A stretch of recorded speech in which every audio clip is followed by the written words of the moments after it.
All right, we are live. We have Andreas Sertis. Go BurnEye, it's your birthday. That was a good intro. I like that one. It was short and sweet, science. And we have Nancy and John Hutchinson with us tonight, as well as joined by Simon C. out of, is it Ottawa or Toronto? Toronto, good. Dude, how do I just like align with all these Canadians? Like this is like the Canadian alignment, I'm going to call it. I don't know. Yeah, I don't know. We outnumber everybody else for some reason, despite being a tiny country. Maple magic. It's just it's quality over quantity in Canada. Nancy, we're so grateful to have you back. Thank you so much for joining us with John. This is awesome. John, thank you for being here. It's just great to have both of you to tell us these things, both from real life experience and from all kinds of crazy philosophical studies you've done. Thank you for being here. Okay. Thank you for... Well, what are we? We're going to talk power cells tonight. Is that right? That is true. Yeah. Okay. So, down to brass tacks. I like it. Well, yeah. So I had a personality whatever test done, and so like only 3% of the population think in the manner that I do that answer the questions. And of that 3%, it's like only 10% of them are women. So I've always been a tomboyish kind of in the guys' world. I've always broken down and done things that women aren't supposed to do.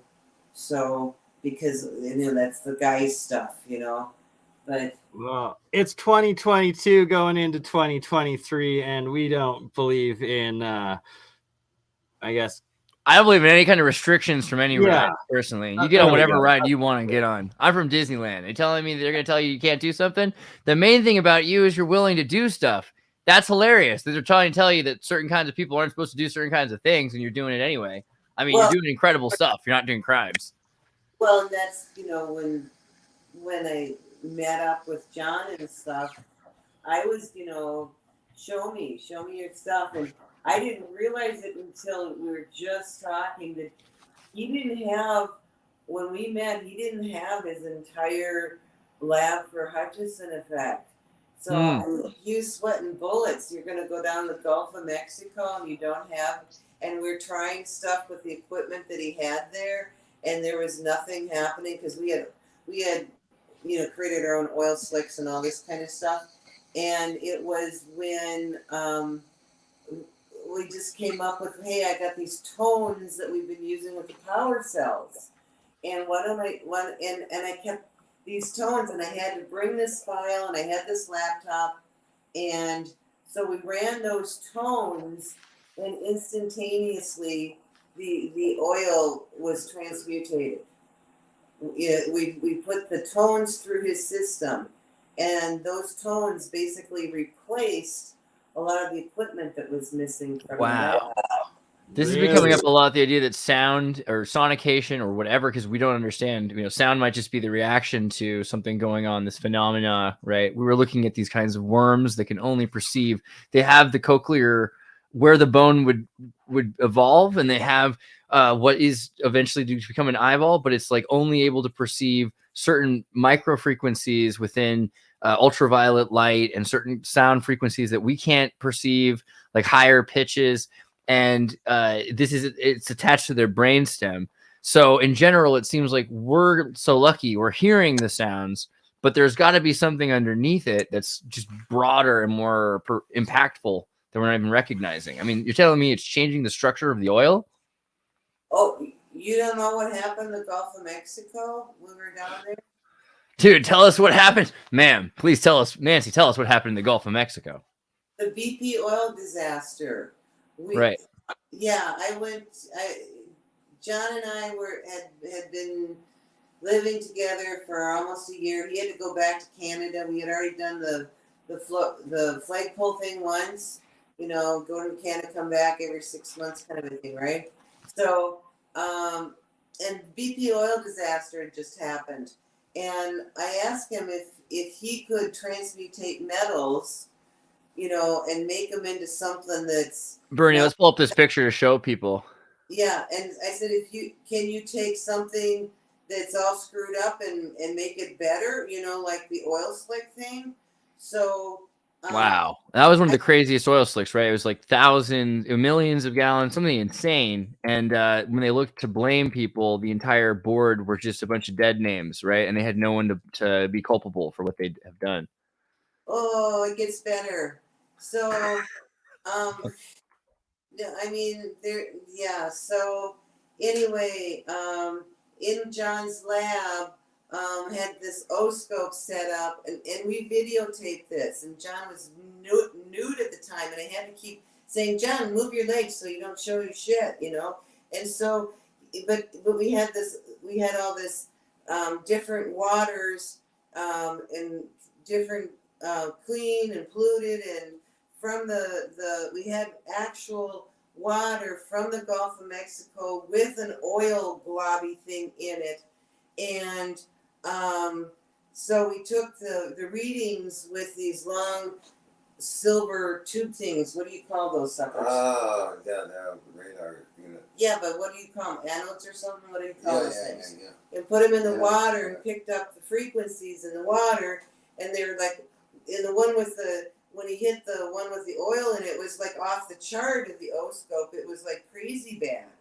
And as soon as we hit the tones through his system, where he took the tones and they modulated the RF with these tones, and it came out in his thing that he does, and it was like instantaneous. All of them had Wow. the same pattern in the O-scope, which was the clean water. And so memory and structure, they really matter. well, yeah. Transmutating the oil back into water through specific sound resonant frequencies, if that's... Well, I think what we found in the Gulf when we were there is that the water would go crystal clear, and then we see these little bits of what we thought was like carbon floating and dropping down to the bottom. I think it was breaking up the hydrocarbons. But, the thing is that, God, where was I? Why did I even get over here and talk about the Gulf? Because you guys didn't know we were down there. We were down there for, October, November, December, January, February, March, April, May, about 9 months. Wow. Yeah. That long?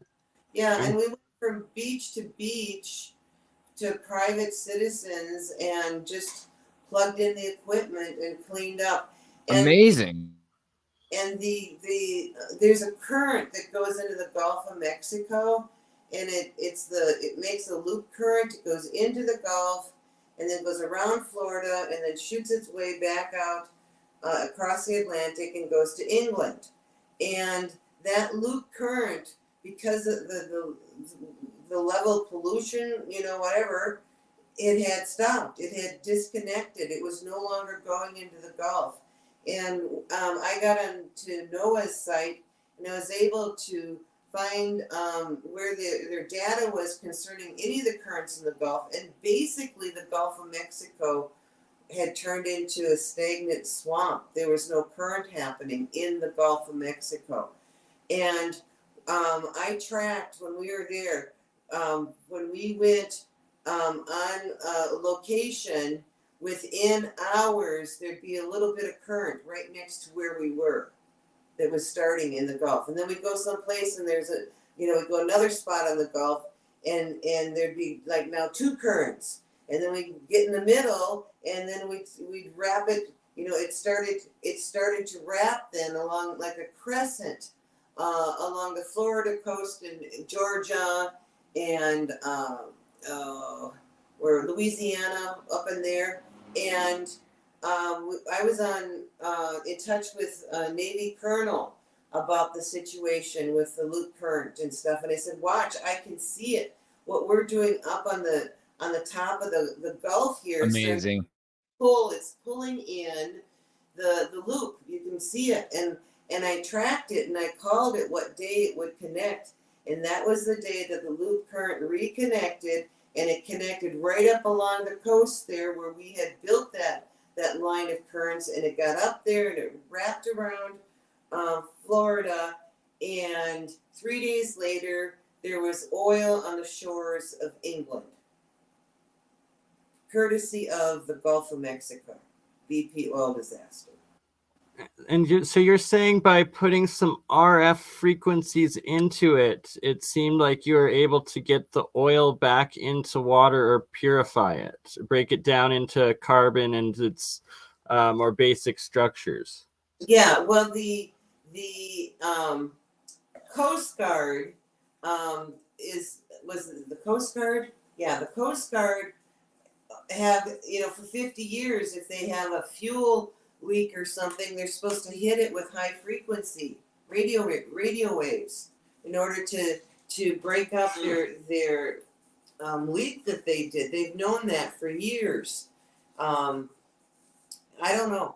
I just know that I was supposed to run for the Minnesota Supreme Court, and they chickened out. The Republican Party decided that they wouldn't endorse me. And so I went to go get John Hutchinson and go to the Gulf of Mexico and see if we could save some people. So We need way weirder Republicans. See, that's the problem. I don't know what they're doing. That's too bad. That would have been fun. If you ever decide to run in Minnesota, I'll definitely vote for you. Don't worry. yeah, well, I was into. I had a TV show there. I was into judicial reform and writing legislation, and we actually did some positive things that were there. But when I was on the Gulf of Mexico and I looked out across the bay, Mobile Bay, and we got a hurricane coming in from two sides, and you can see these storms, and they're going to meet right in the middle, right where we are, right there. And we got the ray gun going this way, and we have absolutely clear skies above us, and the storm literally stalled. It took like 2-3 minutes of us running the equipment, and bam, the whole thing just stalled and just stopped right where it was. And Dutch Since, even, I don't know if you know Dutch Since, and he was into the weather stuff. Oh, yeah. Oh, quite well. We're supposed to be doing an interview very soon. Right. He identified like a reverse signature of these weird things that would happen, and you get really bad weather. And where we were, it was like a reverse signal of that. We had a bubble there. Okay, so John Hutchinson, created a bubble. And so that's when the Fukushima blew. We had a decision to make, how much, the Gulf of Mexico did not get hit by the shit coming from Fukushima. Right. Because we were there and we put up a shield right there. But so we were just looking at some papers, and I just kind of pulled up a few in the background as well. But over the last few weeks, talking about sonication, and you just mentioned as well the idea of restructuring oil, breaking down oil. It can naturally be broken down in the ocean, but with radiation, the oil can break down quicker. So is it possible that maybe somehow the Fukushima was benefiting the breaking down of oil? Fukushima was benefiting. I mean, isn't it the strangest idea that there could be a good in all of the bad, but the idea that there's so much oil, that's all these oil spills, is that too much, you think? No, I think it was something. There's something else that happened, and I'm not prepared to share what happened. Oh, okay. But there's something else that happened that it was just. Fukushima was after. Fukushima was after the BP. Yeah. Right. So I was suggesting perhaps, after an oil spill, maybe a Fukushima radiation to break an oil spill. I'll give you a piece of it. Okay. What the response of our government to a foreign nation coming on our shores and threatening our population, which is what BP is, okay, was to allow the same company that owns BP to also profit and benefit from a product called Corexic. Corexic was the Halliburton group. Oh. And we inadvertently happened to land in the Halliburton parking lot without really realizing it in the middle of bumfuck Egypt out there. So anyway, it was Corexic, and what they were doing is saying, well, it's no different than Dawn dishwashing liquid, but you. Wow. But Okay. No. Listen.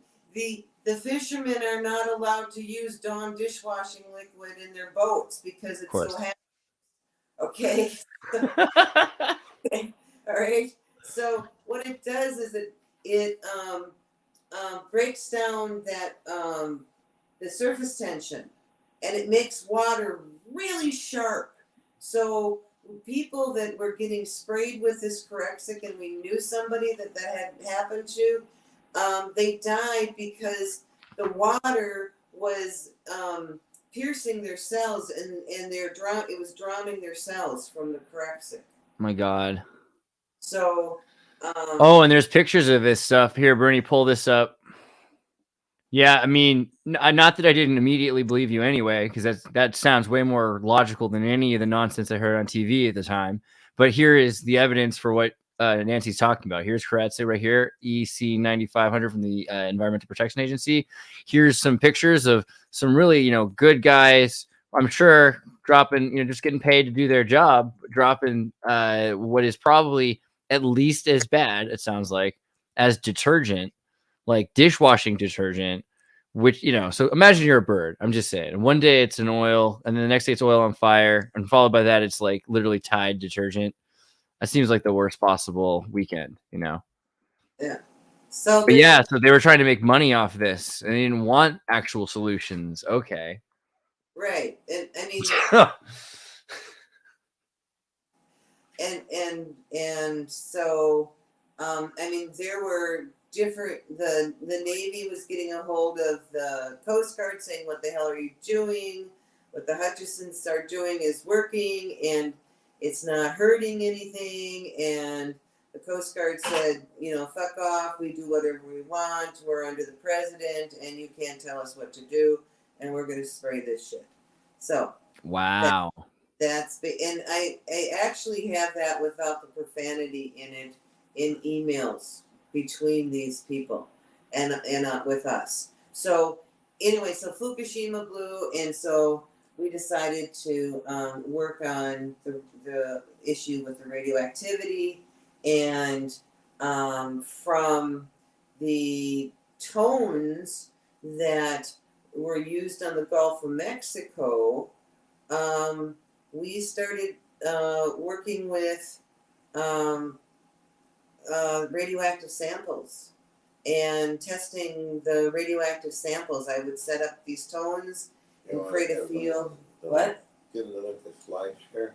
Yeah. Well, anyway, all that happened, and this whole time we were in the Gulf of Mexico, I had been working on the power cells, and we had power cells sitting there. I had one that was a pumice stone, which is what landscaping stone, get a pumice stone, and I had soaked it in this compound, and no, it was when it was, you heat it up, that one, and I just poured it onto the pumice rock and let it, go in there, and I had 2 screws, and I'm pretty sure they were different metals.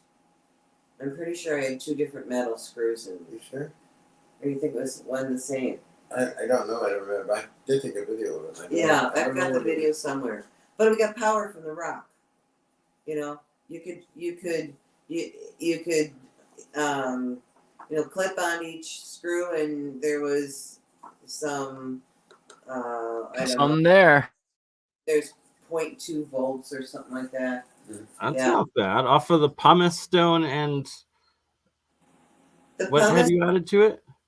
No, it was a power cell. Oh, off the power cell to the pump. Okay. So the power stone was just, and there are certain pigments that have voltage in it that this stuff can be doped with. So there's certain pigments that have, and John's actually taken just a bunch of rocks and organized them a certain way, and he's gotten, how much have you gotten voltage and amps off of that? In rocks? Yeah. A couple of volts, maybe. Gets a couple of volts and just pico on the amps. Yeah, I think so. Yeah. So there's a lot of things that happen in nature that we just ignore because we think that you've got to, have your electricity and it comes in the wall and you plug in your shit and then things run. And that's the only way that you're going to get your electricity is by buying it from somebody, So Yeah, there's lots of places to get energy. that's true. Yeah. What's it Right? Like even from the ground you can get current, or from the trees and the atmosphere. There's energy everywhere. Right. Well, wherever there's motion, and so that that's, and the thought is the word, and the word is the act, and these three are one. So the thought is the decision for motion, and you move, and the movement is the thought, and it's a word. It's the energy, which is the motion. So all of your motion is thought. So all we're doing is experiencing being touched by the motion of thought, and there's. I think there's personalities in all the elements. Like the Whore of Babylon, I said is carbon. And anybody know anything about Bible stuff? The Whore of Babylon likes to fuck everything, and that's carbon. And you got That's actually a very good analogy. That's better. See, I always like to call carbon, promiscuous, but I think you might have nailed it on the head there. I think carbon itself might be. That's a pretty interesting metaphor. I mean, if you think about these seriously, it's not just a metaphor. Islamics in alchemy, they would probably just look at you and say, "Yeah, I think you nailed it on the head. That's exactly right." Right. Well, and all alchemists, they atone different consciousness, planets, and life forms to the different elements. Right. Well, you got your noble gases, and they don't want to, hook up with anybody.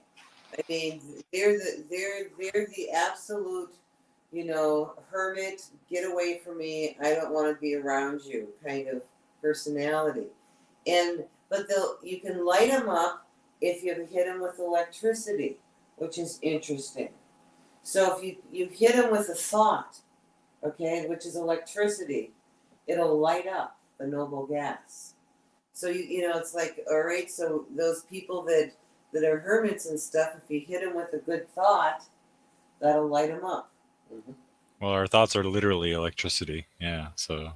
Well, yeah, and the thought is the word is the act. Go look it up sometime. It's the Essenes, the master Essenes. From the age of the ages is the eternal thought. I thought I gave that to you guys once, but anyway. So when we get into the power cells, okay, you are the salt of the earth. If you lose your saltiness, you're useless. You get, cast aside and trodden on. And, that's another biblical thing. So it requires saltiness for movement. Why? Why do we have to have just the slightest bit above neutral to have a potential hydrogen? So I think that says something, because we bring stuff in on the hydrogen van. Hydrogen is that first atom. And I think life has to be this slightly salty, which means that it has that potential for hydrogen. I wonder if we're bringing the hydrogen right into our bodies because of that. The salt is the crystal that activates it, essentially. Well, the salt makes you alkaline, which brings your pH up higher than neutral. Your blood is at 7.5. And if you that's what why people get cancer is because your body will always keep your blood at 7.5.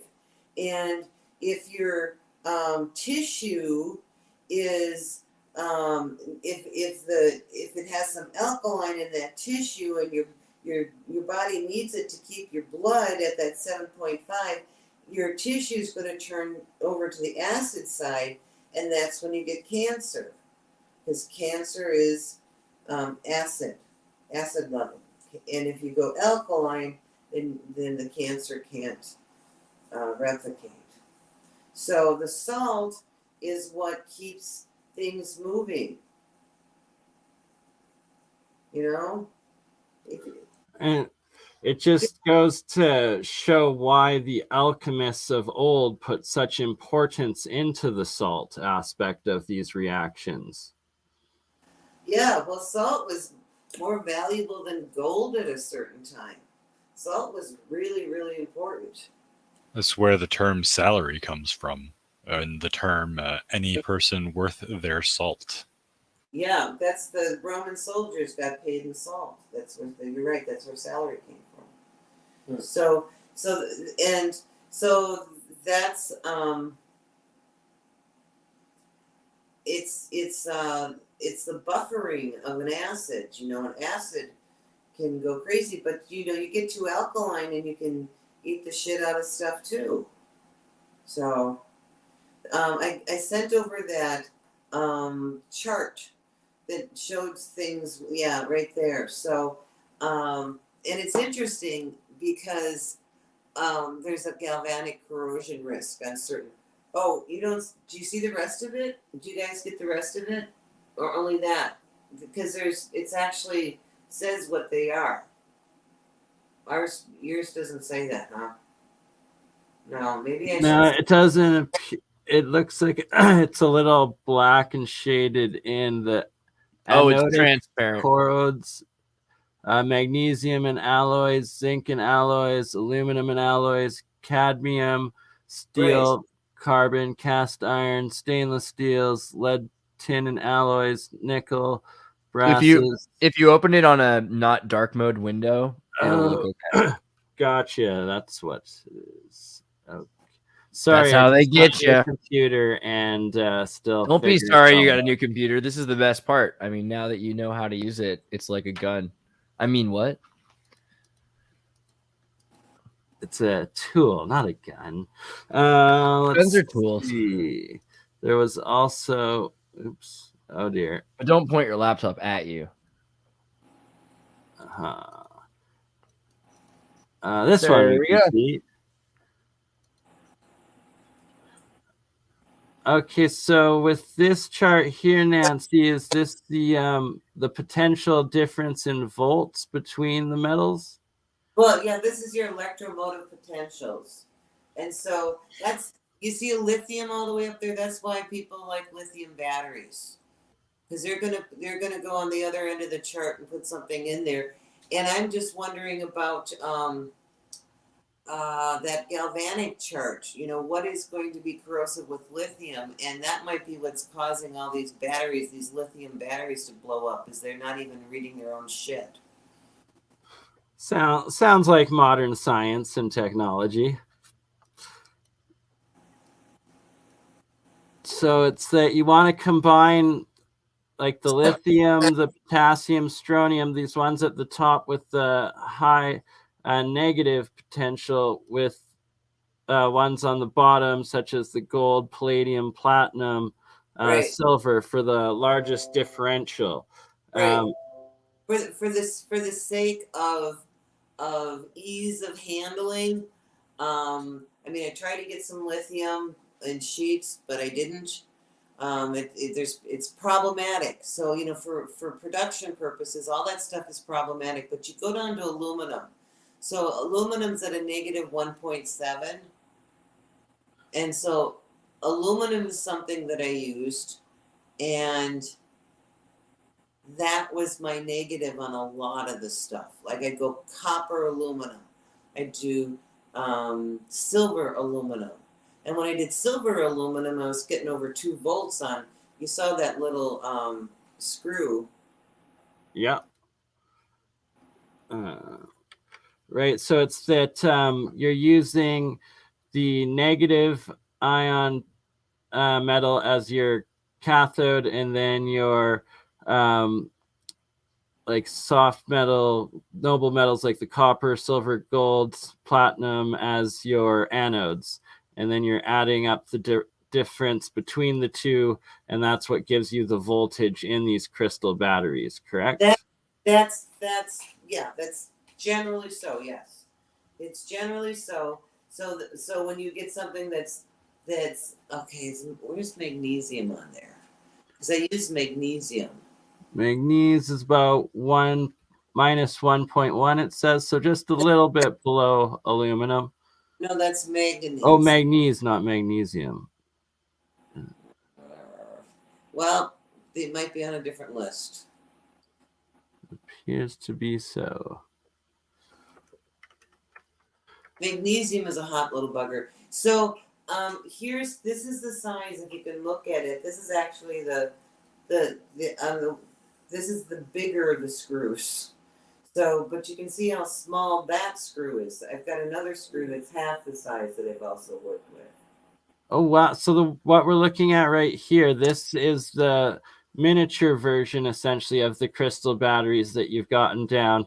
And you were saying that you were able to get almost 2 volts out of this when you combine the silver with aluminum, was it? Right. Well, look at the meter. You can see it on the meter. Oh, yeah. Look at that. 2.3. Just out of that little guy. So were you able to connect any of these in series to increase the voltage, or just that's the next step that we have to start building and testing and combining together, sort of thing? Well, that is one of the next steps. Let's keep going and keep going. One more. That's it. Now I'm going to talk about that in a second. But you can see the voltage on the meter up there. Yeah. I'm doing 1.0 blah blah blah. Right? It's for voltage, and it's not hooked up to anything. What you see that's right under the meter? It looks like it's white. There's a little white thing. Yeah, that is actually pieces of foil that I was testing. And I'm picking voltage up in the air. And I'm wondering if that might have some of the problems that we have when we go into series. Because you can put these into series 5, 6, in a straight line. I've gotten about that far. I've been able to stack them that way. And then you go to 7, and it goes back down and gives you the voltage of 1. And I'm just wondering what kind of magnetic field that might be happening. But if I put them in a star pattern instead of in a straight line, if I create a star pattern out of the cells, I can get up to 10, 12. I've gotten up to, with those guys, I've gotten up to 14, 15 volts.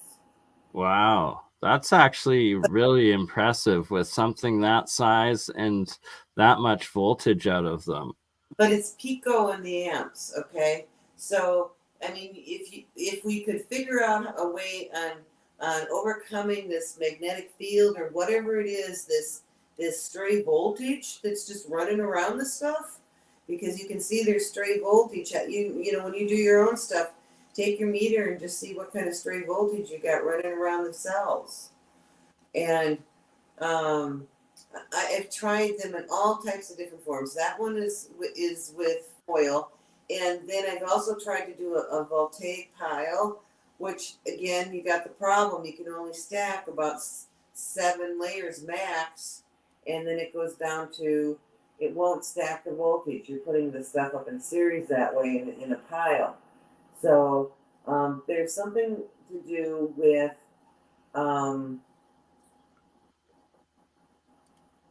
the form it wants to be in. The shape. Yeah. You're in my mind, I'm associating the toroid shape a lot within the magnetic fields, and that some of the star pattern coils they make are certain ways to harness the energies of that vortex magnetic field. And that, in my mind, would make sense why you're able to get so much more when you're putting it into those star shapes of series with it. So please suggest from me that you get lithium strips from stripping lithium cadmium Batteries. So field repair. Oh, well, okay. Here's the thing: is that lithium's problematic, and Right. magnesium, is problematic. So why don't we work with stuff that's easy and that is readily available and it's not toxic? I mean, there's all kinds of different compounds you can use between two metals, that a positive metal and a negative metal, and I'm sure that you're going to be able to pick up power. I don't think that this Rochelle salt is the end all. I'm sure there's other things, and people have used borax. People have used I think just even Epsom salts. Epsom salts is part of what we use. But the thing is that the basic science of picking up energy between a positive electromotive potential metal and a negative electromotive potential metal.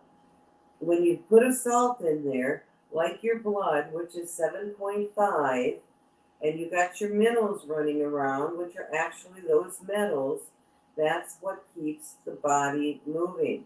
That is what this whole system of life is based on. So when we look at this, you can see how tiny you can get, and you can still get voltage off of it. You could get down into the nano scale on this thing. Oh, absolutely. This is extremely impressive and crucial information, and that it's exactly this. The main aspect, like you're saying, is the combining of the negative ioned metals with the positive difference between them. And the larger the difference, the more potential everybody will be able to utilize out of it. Right. And the greater your surface area, the more amperages you're going to get. But if you can have a box that you hold in your hand that has 10 million volts and 1 picoamp, I think you can convert that. You can convert it to run a car or a house or something.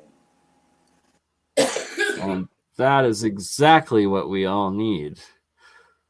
Well, and it's a scientific principle that's being ignored because they're all into radiation, which is moving stuff really fast, heating the shit out of it, blowing it up, gasoline, boom, boom, grab the water coming down in the force. This is a completely different thought process. This is not trying to do something out of force. It's looking at how we already operate with life forms on this planet. We are the whores of Babylon. I mean, come on. We're carbon-based life forms. We think we would have figured this shit out by now. So, and maybe that's what we're supposed to do, is figure this out. Maybe that's why we're here at this point in time. Right. So, and you're saying aluminum's a pretty good one for the cathode that you've had some success with. I've seen also Charlie made his cathode out of aluminum, as well as the laser sabers versions as well. But that it looks like here, if people were to use sodium or calcium, you're getting an extra full volts more just out of that combination potentially. Well, if you can get a sheet of calcium. Right, yeah, exactly. That's the issue. Okay, and so, what materials are readily available? Aluminum sucks trying to solder that shit, so but aluminum is easy enough to use in the context of like a 3D printer. And so, yeah. I mean, aluminum copper has been the most readily available. You get decent, you're ending up at about 0.75, 0.78, somewhere there through voltage. You kick into silver and you can crank that up a lot. But it costs more, and it's I got silver plated stuff, which is the thinnest layer of silver you can imagine on there, and that's not corroding, that's not tarnishing. That's problem with sodium carbonate is how dangerous they are to work with and difficult. Yes, exactly. That's curing that. Yeah, whoever just typed that up is exactly what I was saying. Right. So in Interesting. how much? So in this little guy right here, is that silver and aluminum, or? Yep, that's a silver plated jewelry screw. You can get them on OdySee. I got all kinds of different shapes and forms and things that were silver plated and gold plated. Gold plated was great. Oh God, I had so much fun with those little gold screws. But gold's problematic with cost. Silver is a fraction of that. So Absolutely. Big difference, right? And it's just to be getting it to work and building them. It's copper and aluminum is a good place to start for the average person. Right. In this little cell here, though, what do you have the salts in there as well? Yes. That's a piece of aluminum, and I've got a piece of black electrical tape over there just holding it together. Nice. So just a folded over piece of aluminum. And inside of the screw is the compound. And the average compound you're using is Rochelle salts with cream, the tartar? Rochelle salts is cream of tartar. Oh, it is cream tartar, and then some sugar and calcium carbonate, or is the calcium carbonate the Rochelle salt? Okay, so I gave the basic stuff here the last show. You want me to do it again? Yes, please, just for a refresher for the new people in here and myself as well, as I wrote it down, but I need to actually go out and buy these things. I'm sorry. For the next one, I will have all the materials needed. Okay, so you're looking at 2 parts cream of tartar, and you can get bigger containers of it on Amazon. I got like a bag of it for $20, a cream of tartar, and so it's like a 2-pound bag or something. So 2 parts, So hopefully everybody can remember the cream of tartar, right? Which is also Rochelle salt. No, Rochelle salt is cream of tartar and baking soda. Okay. So Rochelle salt is 2 parts cream of tartar, 1 part baking soda. I understand now. Okay, and then take 1/2 part of Epsom salts. Okay, and then take 1/4 part white sugar if you want to make the putty. If you don't want to make the putty, leave out the sugar. If you don't put the sugar in, you got about 30 seconds, maybe 45 seconds to pour that shit and get it in together. If you have the putty, you've got a lot longer time to work and play with it, and you can make a rope out of it, do whatever you want with it. So are we going to be working on putty, or we're going to be working on the hard cells? Sounds like it's a no-brainer to add in that extra 1/4 part white sugar to keep it in the taffy form where it's malleable, moldable, and that you're able to continue using it Right. as opposed to it solidifying. Yeah, you get it into like a stainless steel saucepan. That's not the short ones that you fry your grilled cheese on. You want something that's a thicker pot pan, and you can do it right there on your stove, and you put it on a low temperature on your stove and put in the same amount of water as you did sugar. So like your quarter cup, and distilled water is best, and you're not screwing around with fluoride and shit, in your stuff. So just put a quarter, your quarter portion. You're going to do 1 cup, if you're doing cup portions, it's a quarter cup. And it's going to bubble up a lot when you add that water. So that no salt that guy's using is potassium, which the cream of tartar is actually potassium.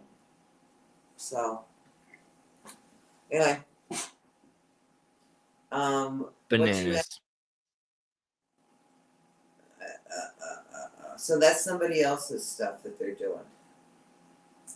Now, I mean, as I said, whatever it is that you're using in between these two metals, how I got that that little screw to work. I mean, I was using pins on a circuit board, little gold pins on these little breadboards, these circuit boards that my brother had, and I was getting over a volt off of each of those little pins.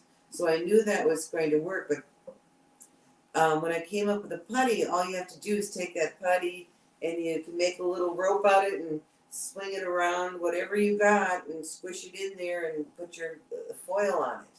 So it's up to you if you want to use the sugar. And it doesn't really change the amount of volts. And it's carbon, and hey, who doesn't like the Whore of Babylon, right? So anyway, I don't know what we're watching here. Somebody else's. Oh yeah, this is the laser saber video that I've got on right now. That his videos of making it. So you're saying this is a bit different mix that he uses, so it's not as good of results as the ones that the instructions that you've given by adding the taffy. I don't know. I've not made his thing. I know. I look at the amount of compound that he's using. It's just extraordinarily huge. There's like way too much. We have something that is a mil thick is plenty for this compound. So, and you need your sodium silicate too in order to make it that thin. You got to make sure that you put sodium silicate on each of your sides of your metals and let that dry, because that's going to make it so if you get so tight of a tolerance on there, you're not going to short out. You don't want to short out. But look at his stuff. Yeah. Okay. And then waiting for him to move his hand. Here we go. So for just the general idea, it's that the outside here is the copper, which is the anode portion of it. And then you put the mixture, the taffy, the salt crystal mix in between. And then he's got the aluminum on the inside as the cathode, and coming out with the screw from it. And that you connect the positive to the anode, the negative to the cathode, and that is your battery. Right. That's there you've got the copper and the aluminum. Okay, so he's working with those two metals. And from the chart that we showed earlier, if people want to increase the differential by using different elements. I will figure out a way to post the links for all of the charts and everything after the show here. And I'm sure Zertus will be able to also post it in his Discord. Absolutely. And that just an example that is able to run a motor with a fan right there just off of the one simple cell. Thank you, Memory Man, for posting the link to the Discord. Great. So, I mean, I've had a bunch of those little screws put together and ran an LED off of it. And we're talking about the materials that, the amount of material that we just saw with that other cell versus the amount of material that I had. I would say I used probably. Right, like this right here is the cell that you have that you're saying, and we can clearly see it's 2.3 volts just off of this small little amount. So for size and efficiency, the technology is able to be shrunken exponentially down from those original models. And point being that that video is 10 years old that we just shared to make the basic battery out of. You mean the one from not ours? No, ours. No. Yeah, Yours is way more advanced. Absolutely. Where I mean, the video that is posted on my YouTube is over 10 years old, and so over that period of time, we've refined it to this.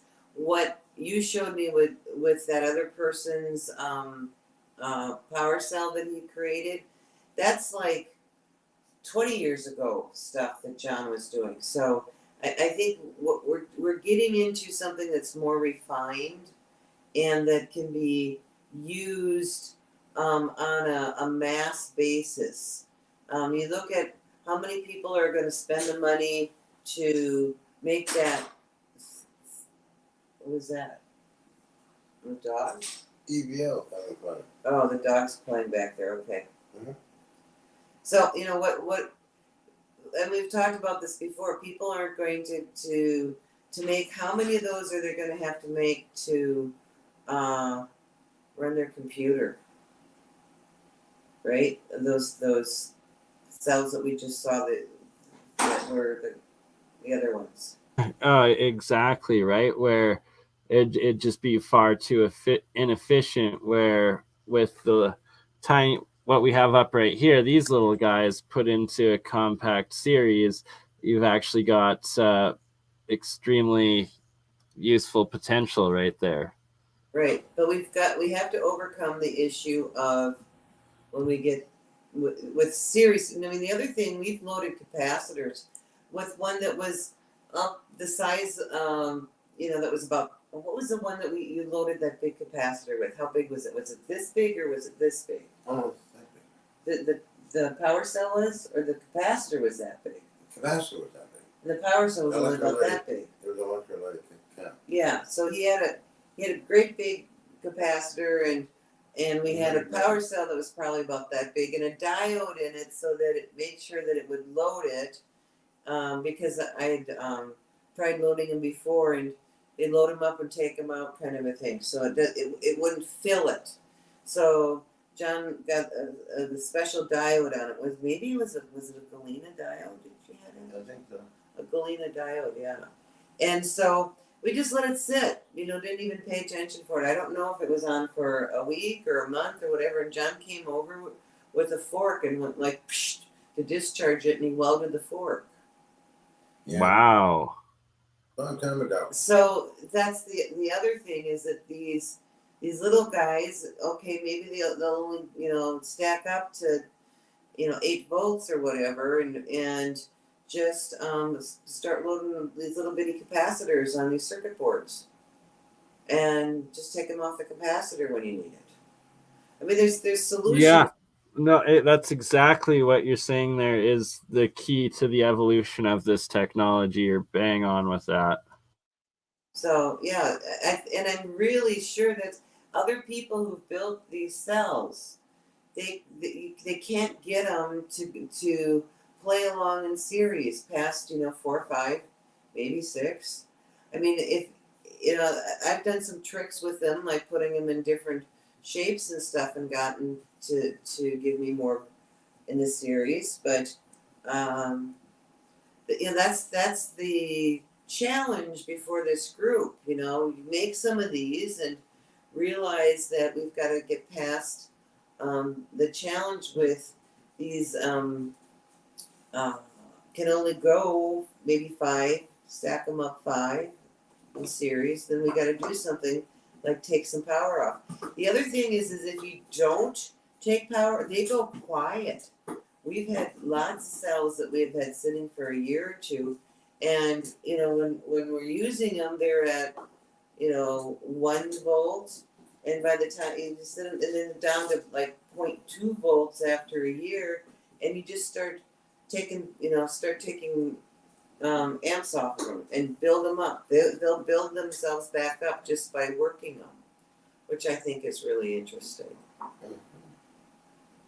It requires that movement happening, or otherwise it just kind of goes into stasis or something. Almost like old radioelectrolytic capacity. The same thing, huh? Yeah. I gotta get a hold of the dog. Hey, he's digging at my wire that I do for making coils. To have a puppy again. Yeah. They So, get into everything. Of course. but I mean, the instructions on how to make the basic cell is sitting on my YouTube, but it just, think about that 2 parts cream of tartar, 1 part baking soda, and then you've got half a part of Epsom salts, 1/4 part sugar. So make some up and see how you do with that. And I promise I will have some up for the next episode myself. Here is a clip of the one that Charlie made that he's been having running for almost 2 years now, powering his clock there. And he also used the aluminum and copper combination of it. But clearly this is one of the more basic designs as opposed to the much smaller version that you guys have been able to get it down to. Okay, so the one that Charlie has, what's the compound that's being used? I believe he said it was with the basic way that you described with the Rochelle salts, but without the sugar, just the Yeah, it's like way so much compound. The other thing is it's growing, and it will eventually, if the sodium silicate will basically glue the compound to the metal. Okay, so it acts as an adhesive. So when the Rochelle salts, if you don't have that thing totally encased, the Rochelle salts are going to bubble up like that, and so it will pull away from the metals, and basically the cell will go dead if you haven't put the sodium or the sodium silicate on it. Might happen in a year, it might happen in 10 years, whatever, but at some point that pulls away. And one of the ways to overcome that is you get Plasti Dip. And Plasti Dip is something that you can like dip the handles of your tools into, and you get this plastic grip thing that goes around the metal. And so you can either paint it on or actually dip the cell all the way in, and totally encloses it in this rubbery plastic stuff. And so no air or humidity gets to it, and the Rochelle salt doesn't grow like that. So, and it won't pull away either, because it's not growing. If it's not growing. Are you familiar with the Oxford bell, the Forever bell? Yeah, John is. Yeah, more than I am. But yeah. What do you think is going on with the Forever bell? Isn't that a voltaic power? No, Let me I'll pull up. Let me pull up some pictures because I guess maybe some of the audience is less familiar. The Forever Bell or the Oxford Bell is a bell. There you go. That's been ringing since 1840, nonstop, all the time, 24 hours a day since 1840. And it's made of these two. They're not candles. Inside of this are stacks of metal, right? And those stacks of metal are somehow batteries. And those batteries have been running nonstop since 1840. And they won't, it's inside of a big glass soundproof case, so no one has to listen to it all the time. But they're not going to turn it off and open it and figure out what's inside of it. So it's like this big secret because they're going to wait until it turns itself off. You know? Somebody has replicated. It's a voltaic pile. Okay, yeah. It's the most like so discs of metal of different kinds of metals stacked on top of each other, or what is the? Right, and they put a compound in between, and I tried doing that with power cells. It's to create a voltaic pile like that, but I could not get it to stack. I could not get it to stay in series. It would only go to 5. So you look up voltaic piles, or what's the other term? Zamboni, yeah. But this makes perfect sense to you. Then you're saying the logic of a voltaic pile that could run indefinitely. Is it producing power? Is it generating power more than storing it? What's going on? It's collecting. It's just collecting those differences between the metals. So, but I mean, this thing's been running for literally centuries. How long can this battery run for? And what? As long as the metals exist. So it's going to slowly burn away at those metals for thousands of years. That's kind of what you're saying? No, I don't know if it's got a galvanic response that's going on there. You don't have. Maybe it's a very slight alkaline between the two. I don't know. Huh? Interesting. Okay, so it might be producing like excreting salts or something while still. Or electron gas. Electron gas. Yeah. Yeah. All right. Well. Is there a dimension, John, where that's safe? Yeah, it's okay. It's safe. Tom Bearden refers to it a long time ago in free energy devices. I'll take the puppy and your puppy. Electron gas and from aged You gonna be a good boy? copper and those kind of metals that were made a long time ago are kind of not perfect as they are today.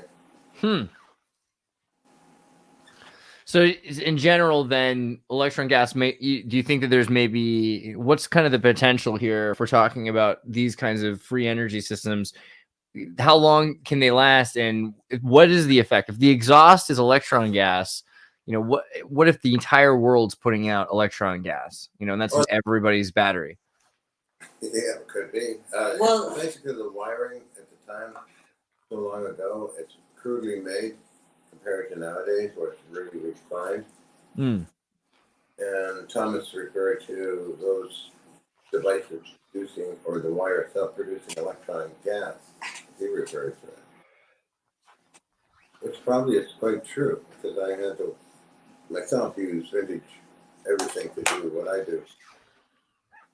This also then makes me think, we like to talk about cream of tartar and the Tartarians, but seriously, folks, looking at piles of different kinds of metal, imagine you had a bunch of different coins. I mean, how crazy is it that someone might stumble upon a voltaic pile over the last few thousand years that humans have had metal coins of different kinds of metals? Yeah, well, they have the Baghdad battery. That's another type of device, like a voltaic pile. That's But the History Channel, they always tell us in between the commercial breaks that it was for that they use lemon juice or something. This sounds more. This is pretty feasible. I can imagine gotta catch them all. Get 12 different kinds of coins, and you have a battery. You don't need much current to gold plate something. Yeah. And the Baghdad batteries are essentially like these alchemy reactors that from my experiments that I'm figuring out. So they were everywhere thousands of years ago. Oh yeah. I probably think the ancient Egyptians maybe used the larger ones to electroplate things with. Yeah. So, like, how many Catholics does it take to stop the invention of a light bulb? Or what is the joke here? Because it sounds like at some point it was inevitable that someone was going to discover electricity over and over again, just in their pocket. Many people in those days were discovering it. And many different old timers were playing with it and getting results. And but some don't make the history books; they're faded away. And right, that's the sad truth about the most amazing. Yeah. Oh yeah. Well, quite interesting. He's a history buff, but I'm like a way back history buff. I like to talk about, hey, these people were doing this tens of thousands of years ago. They probably were, because in museums there's basements with categorized artifacts from thousands of years ago, which was the curators don't know how to categorize them, so they sit in the basement. Like stainless steel bars that have eons of rock around them. What's the name of that one temple in Indonesia that is, it's got these giant straight stones that are cut? Oh, I don't. In China? No, it's in Indonesia. What? No, that's Cambodia. Oh, I don't know. Oh, the pyramid, Guangpongdong, I think is what it is. Guangpongdo or something. No. Yeah, Here, they found in Guangdong. There we go. You guys keep talking while I look for a second. I'll see if I can find it. I know exactly which one you're talking about. But yeah, they found inside of it some working like device apparently within it, and it's like 20 or 30,000 years old. Right. Dan Hancock's saying now. And yeah, I'm absolutely with both of you, Nancy and John, in that our history is so much older than what they admit to, and that there must have been higher technologies and societies several times over. Look how close BurnEye was. Gonung Dang. He was like two vowels flipped is the only thing. It was like, that is mad good. Good job, bro. Little dyslexic there. I mean, yeah, but for words like from Indonesian, I don't know. I'm giving you credit. So you had to figure it out. And like for one remembrance, not bad. So this guy here, right? There's this giant temple and there's a bunch of them. And so what was really funny in the Graham Hancock episode and kind of relatable was he's like, so for the last 20 to 1,000 years, white people have been saying this was natural. And I didn't believe it. And I was like, no way. That's what we go through all the time. People pretending. Can you imagine someone told you that the pyramids were natural or like the Eiffel Tower was natural? Humans, I mean, it's not. Humans are natural, right? I hear you. It's a level. Freemasonry is a natural thing, yeah. But this isn't natural. These stones are cut, and it's racist. They're saying that Graham Hancock's racist for saying that this was done 20,000 years ago, and now he's like Indonesians had the possibility to do stuff. People had technology. It's possible. So it's amazing. Now they finally admitted, okay, this is not natural. We've gone in, we've like mainstream scientists even are like, okay, fine. You caught us. This is real. You're right. English people don't have to do everything. And indigenous people can build temples sometimes themselves as well. Yeah. And then the battery. What was the battery thing, BurnEye? It's like inside. No, inside, because the thing is, inside of this, it's on a freaking volcano, and then they've got all this weird stuff in the volcano, which is like uranium and plutonium. You're not supposed to have plutonium. I don't just mean legally. Like the volcano's making plutonium by itself, like a meth lab, and they're just freaking out about it. And then so it has its own electricity, it has its own, and then they have stored it. I don't remember what the materials are, but some kinds of stone that have different kinds of metal in it. And then this is the big thing, because earlier, Nancy, you're talking about aluminum, right? And aluminum used to be so expensive. It was more expensive than gold until electrolysis. Then they could get it out of the rocks. So here we go, where we find another example where they have like high yields of aluminum, but we're going to lose all this if they start to admit things. And why are they this is the main kicker. Why do they pretend that a temple is natural, right? Is it just racism? Well, no, there's another thing here. The aluminum is valuable. So if it's a temple, you can't go tearing the thing up to get the aluminum out of it, right? So this is happening all over the world where they're trying to tear apart these ancient megalithic buildings from you're saying 20,000 years ago, probably, and just use it for aluminum foil. Just terrible. Wow, terrible. Right. Yeah. Horrible. Well, and the stories are like of even the Spanish conquistadors when they came over to the Americas. The first thing they did was strip the metals down and the different piezoelectric crystals and materials off of the pyramids, like especially in Mexico there and whatnot. So it's like, have you guys ever gone around any of these ancient sites and done any tests around them, or what are your thoughts on that, on these ancient structures, pyramids, ley lines, and everything else? John. Oh yeah, I was in Egypt for half a month or longer. I got to see all that stuff, and also in Luxor. And I must say that I was highly impressed. And I've seen what I call the scrapyard of relics. It was many acres of uncategorized items that I got to see. And it looked like they were just like brand new. Really? In Egypt? Yeah. Great. Where is this scrapyard? I have not heard of it. Now I'm having major jealousy. You're talking about in Luxor, right? In Luxor, the museum, or where did you get to go? Every day we go to a different location. I was in Luxor. Our stay hotel was in Luxor, and the artifacts were in Luxor, in the temples. Then we went to Valley of the Kings and Queens and so on. Every day we go to another location, which is a fairly long drive out to these places. And found they were excavating something in the sand. It was a dark, highly polished marble, square-shaped thing that went to the Nile River or something. I didn't get all the information. Wow. But I was just sitting on the sand and looking at all this stuff, and pretty soon have to head back to the hotel. Next day, head out to another place. But You know, they got in Egypt. Did you see it where it looked like the people in the spaceships? oh yeah. Yeah. That, Okay. You know. Okay. Incarnate. Yeah. Now they say that was, proof of aliens, right? Why? Well, maybe it's proof that they had anti-grav vehicles and planes. Maybe that's what it's proof of. I mean, I'm with you on that. Most likely thing. Human.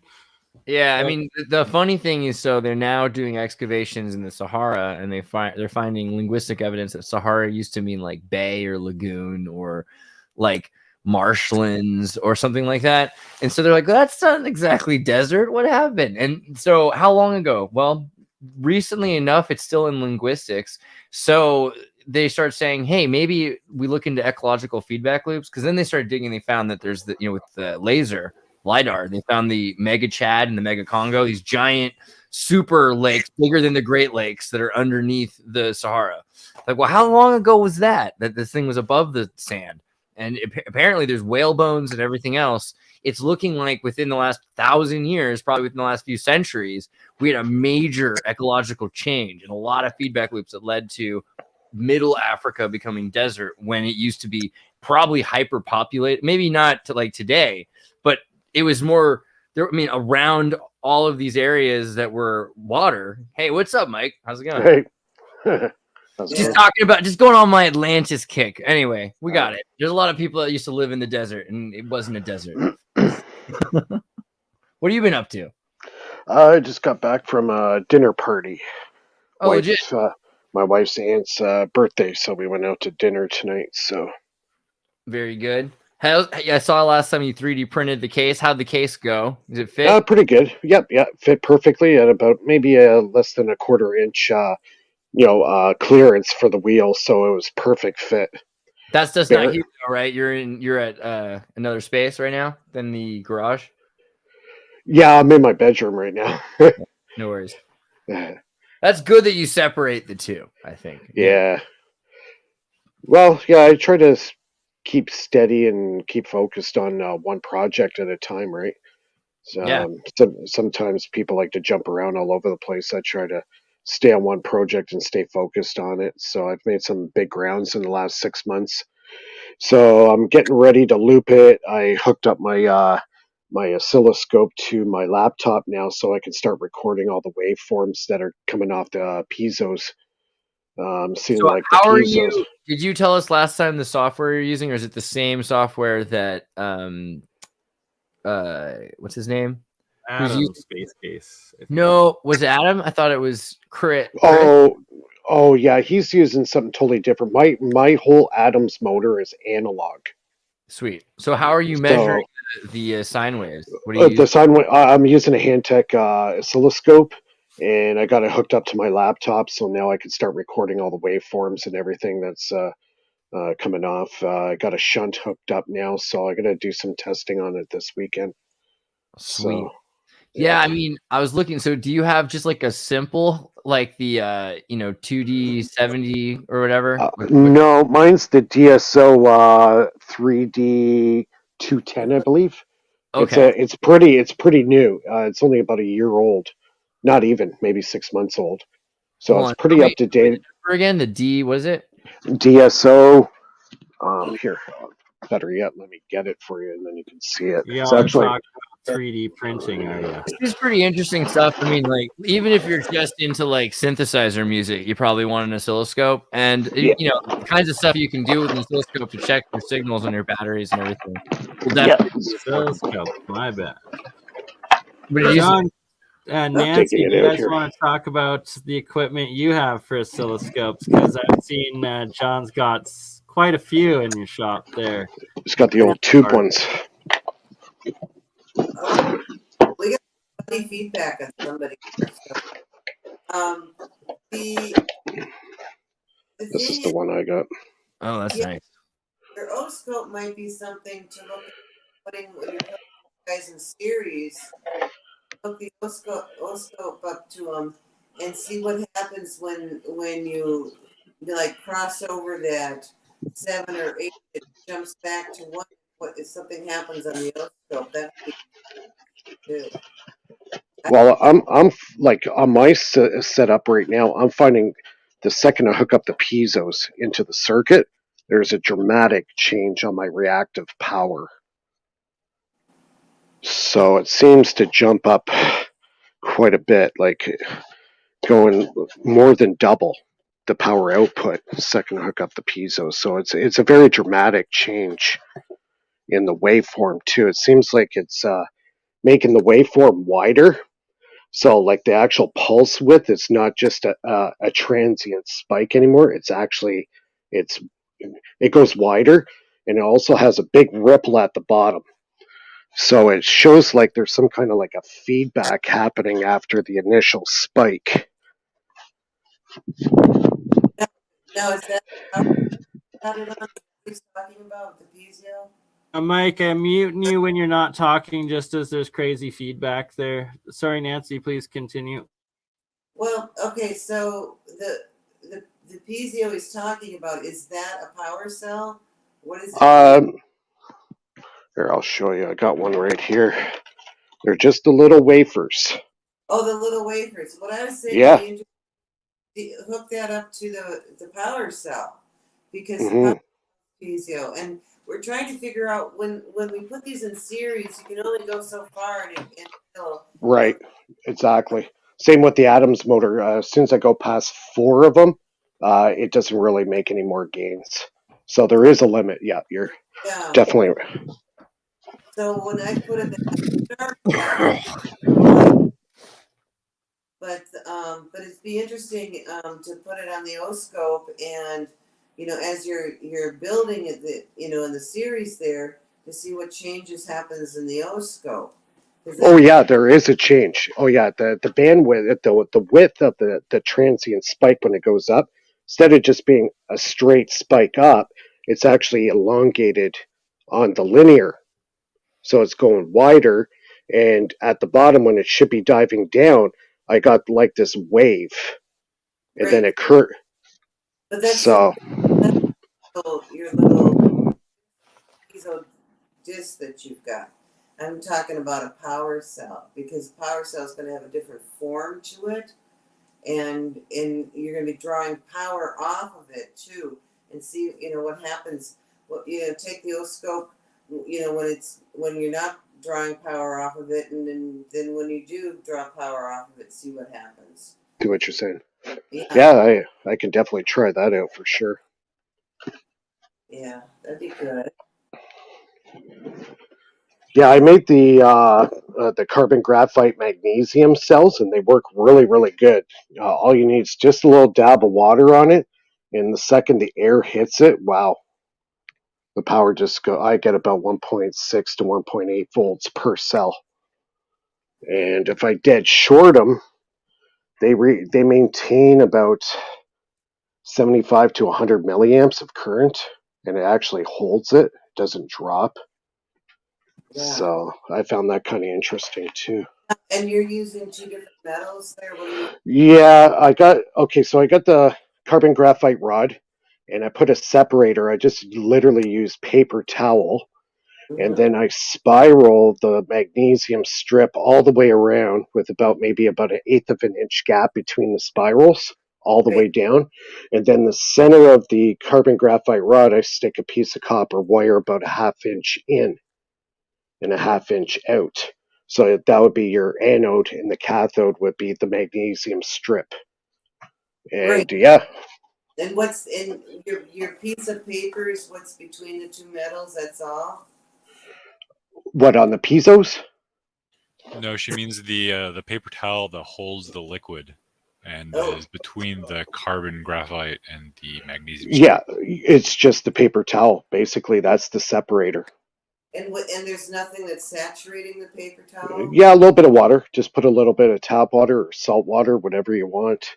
I had a friend that was actually using grapefruit extract, and apparently that makes a really good what do you call like an acid, like a natural type of battery acid that's non-corrosive, so it doesn't corrode the magnesium strip that fast. But still, it creates a good electrolyte for it. So what's the deal with metals in general? So like, is it the metal that people say having metals in your blood can be bad? Then they want to give you gold on sushi. What's the deal with metal? How good is metal in the blood? How bad is metal in the blood? Is it the metal itself, or is it something about what is going on in the metal? Well, you got magnesium, and you've got potassium, you've got calcium, you have sodium. Those are all metals. Those are all in your blood. Fair. It's all in your body. Okay, like, but what about lead and mercury, magnesium, not magnesium, aluminum? What about aluminum in the blood, right? I heard bad things about Alzheimer's from aluminum. Is there good and bad to aluminum? As far as I know, there's not really much good in aluminum. It's mainly magnesium and zinc. Now I hear, believe it or not, calcium has a very, very important component to your brain function. Without calcium, basically your brain dies. So, yeah. Aluminum does have one use. It's used as an adjuvant in vaccines. Makes your immune system go nuts. Probably doesn't do any good for it. Yeah. Well, I think the only way we do power with or one of those other metals is that we're going to have to get into, in the next phase, which is, something that's in a suspension, that's in a liquid, which is more of a life form. So, I mean, I brought this up when we first started talking, is that there's the ability now to create something that you can hold in your hand and it'll power a house. We're very close to that. We just have to figure out some of these quirks about putting this stuff in series. And we know we can get down on this if we want to eventually, the nanoscale.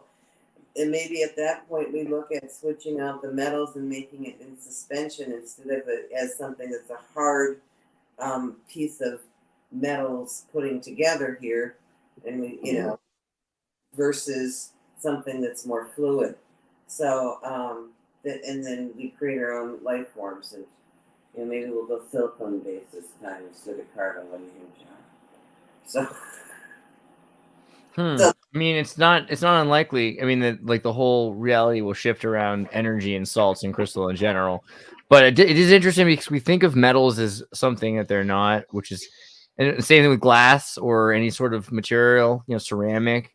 So metal is something that is a part of us in a lot of ways, and it helps with polarity. It sounds like. I don't know if you think there's a lot more going on there.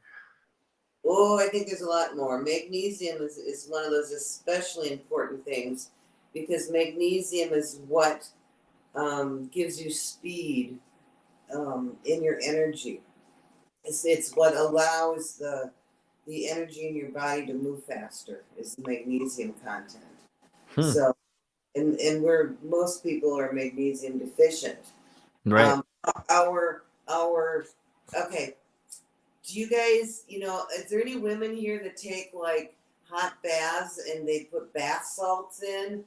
Epsom salts is one of them, but they also have these bath salts that are like from some ancient sea under the Alps in Germany. I've gotten that stuff. I got a big bag of that. And that was an ancient sea, and they're harvesting magnesium, right? Pure magnesium salts out of there. So that tells me that the ancient our planet used to have magnesium oceans and not sodium oceans. Yeah, I mean, so there's been some evidence that the content of different salts and metals that are in the human bloodstream normally are about the same as what's in the ocean, except for the differences that they have to wonder what cataclysmic shift happened that reduced the amounts of salt. And they think it might have to do with glacial melting or something. There's just way more water to saturate less salt. That's a lot of there's too much change. That's bullshit. There's right. that's I was looking at, but we still got our Leyden jars. That's what our oceans are. Our Leyden jars for our planet. I mean, they're holding all this energy. But can you imagine what the planet was like when it was magnesium and it wasn't salt? Like Neptune or something? I don't know. I mean, and and you're not supposed to drink seawater. It's like, why? And then you have all these pH waters that come out that are more alkaline than what's in the ocean. And you're not supposed to drink the ocean water, but you're supposed to drink this other stuff. Hey, we got to get him out of there. Oh my goodness. And hello. Yeah, somebody going after the cords right now. Somebody. Yeah, puppy. So if we're the salt of the earth, and how do you lose your saltiness? I mean, that's another biblical thing. When you're the salt of the earth, you lose your saltiness, and you're cast aside and trodden on. Oh, you fucking die. That's right. When your body can no longer maintain its electricity, which is the salts, which is the blood that has to be alkaline, then you're no longer salty and you go into the earth and you're trodden on. Listen, I just realize that's what it is. So we got to have that. We got to have that. You know what pH means? Do you guys know what pH actually stands for? Anybody? Forget. What does pH stand for? It's the potential of hydrogen, something like that. Probability of hydrogen. Yes. Okay. Potential hydrogen. Potential of hydrogen. My first one. Okay. So potential hydrogen. Well, what does the fuck does that mean? I mean, okay, I got a hunk of copper that has a potential of hydrogen in it, or it's got a negative potential, what does that mean? Well, if I got a pH in the salt, okay, let's say I got the salt, and so I'm sitting here with potassium, which is a metal too, by the way. That's interesting, isn't it? And so I've got these salts that are actually metals that have a potential of hydrogen in it. per hydrogen. Thanks, Nolan. I remember hearing it. I was like, it's something like that. No, it's hydrogen. You know, they've changed it, but it was originally potential of hydrogen. Right, yeah. Potential. So, okay, potential hydrogen. Potential, which is also voltage, okay? But so is No. Right. Potential voltage. That's interesting too. right. So if your potential hydrogen, how does that relate to your potential, which is voltage? Well, when you've got those differentiations between your and you got your salty in between these two, now we got something happening here it's talked about ancient stuff, but we lost it. You know, we lost that. I mean, that biblical thing about you are the salt of the earth. When you lose your saltiness, you're good for nothing and you're trod under. Well, it means that it has to do with the mechanics of the body and the salt in the body. And the salt in this whole system. It's pretty bananas, the potassium part, literally and metaphorically. I like that this I mean, is the P the potential? I mean, is there a secret link there with the P for potassium? Hey, what's up, Balderson? How's it going? Hail. What's up, guys? What about cesium? It's an alkaline metal. Right, and it's radioactive too. What about cesium? Well, it's a metal, and it can be radioactive. That's what we're just talking Well, about. it's a very active metal unto itself. But Yeah, you got to be careful about some of these guys that get so active, though. You know, that's the thing which is concerning about your water. When you put your water in into between the two metals, you're going to have a galvanic response to that because it's going to oxidate. The oxygen from your water is going to cause a corrosion to happen, and that's not what we want. We don't want it to be eating up the metals. We want the metals to be stable, and we just want to pick up that differentiation between the two. So that's kind of why I put that chart up there. You know, let's avoid the galvanic stuff, and let's get into stuff that's more stable. Interesting. So we have the magnesium problem. What are we talking about here? Because that differential is what runs everything.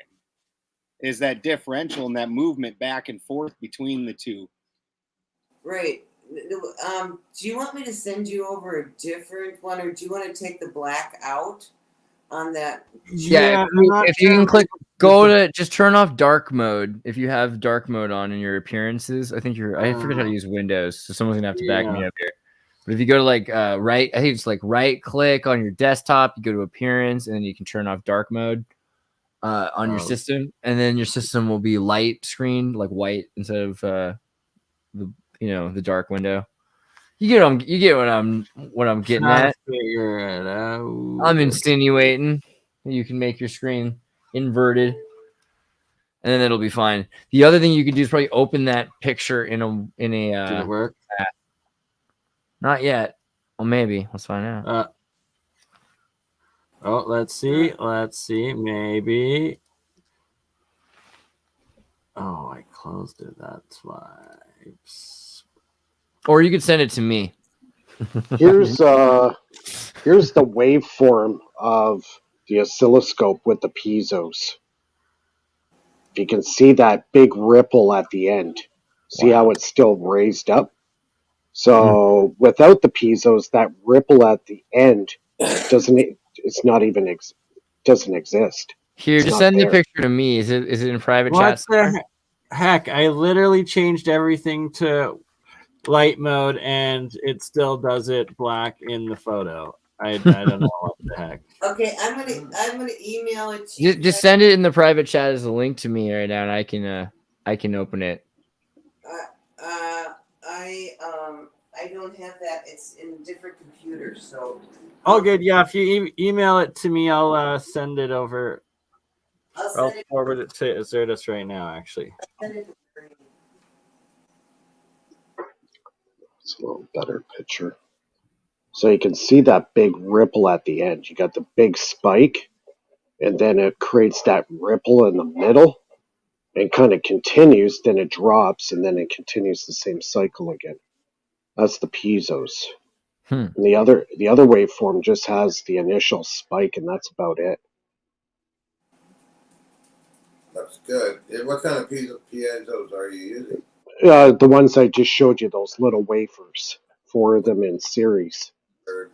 They're 30 volt, and I think they take like 20 milliamps. That's about it. They're nothing special, but they do work. Oh yeah. Well, is it quartz or barium titanate? Yeah, quartz. These ones are quartz. Good. Interesting Pretty. stuff. Yeah, so it's really helping on the reactive power of the system. It just really boosts everything up. That's good. That's good. Any of you guys ever tried self-reactive materials like self-powered telephones and all that kind of neat stuff that they had a long time ago? I heard some people experimenting with those old analog buzzards, with the big coil and have the little armature on it. Yeah. And I heard these old, I think it was a radio that they had, and it had the light in it. And when the guy would cut the power off, it would run 40 watts for about 40 seconds after he cuts the power out. It just continued to buzz away and produce power. It's really weird. Oh, that stuff gets interesting sometimes and dangerous as well. Yeah, disruptive discharge, yeah. Oh, yeah. I love it. Yeah, so do I. Let's speak about self-powering wax materials like electrics. And manufacture it, and it's self-reactive material. Where did they make that? Those you can actually make with a lot of natural waxes. Yeah, super easy. Really? Yeah. What you got over there? See, like the motor I'm working on right now, it works basically on the Joseph Newman principle. High voltage and very, very little amperage. Like my motor, I got it down to 20 milliamps. And it's... Newman. I know him years ago. I lost contact with him. I'm gonna get some water for us. He's still around. Yeah. No, Joseph Newman died, I think it was at least 6 to 8 years ago. Oh, okay. Yeah. Yeah, he was in his mid-70s when he passed away. I think he was like 77 or something like that. Oh, okay. Yeah. Yeah. I've seen him or seen any videos of him. Yeah, well, the last video I seen, he was using the small little 9-volt batteries, and he would hook them all up in series. So his motor weighed 7,000 pounds. He was putting 460 volts DC at 20 milliamps, and it was moving a 7,000 pound motor. I love it. That's the way to do it. That's the way you do it. That's the key right there. Oh, hell yeah. Higher voltage, little amperage. That's the key. Mm-hmm. Because then after that, it's easy to loop the power back into those tiny batteries and just, fill them up again. The thing would run indefinitely. Uh-huh. Some of the old technology, all right. It does work. Yes. But that's kind of what my motor is working. I'm shooting to get my motor up to about 64 volts eventually. Mm-hmm. The highest is right now I'm at 32, the highest. So eventually I want to get it up to 64 volts and see what kind of reactive power I can get out of it. Awesome idea. Yeah. Yeah. And the funny thing is too, like I'll grab the motor wheel while it's running full out. I'll grab that wheel to the point where it almost stops. Mm-hmm. It doesn't draw any more current. It stays the same. That is intriguing, yeah. Yeah, it defeated Lenz's law. Wow. So pretty interesting.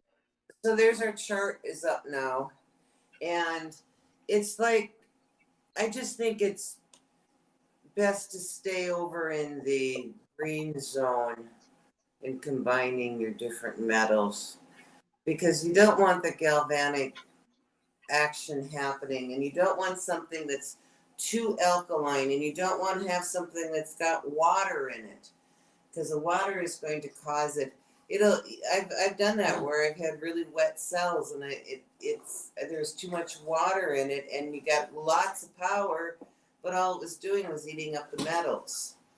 I mean, we might as well just have batteries then, right? Yeah, see, I find with the magnesium graphite batteries, the air is a very important component, not just the water.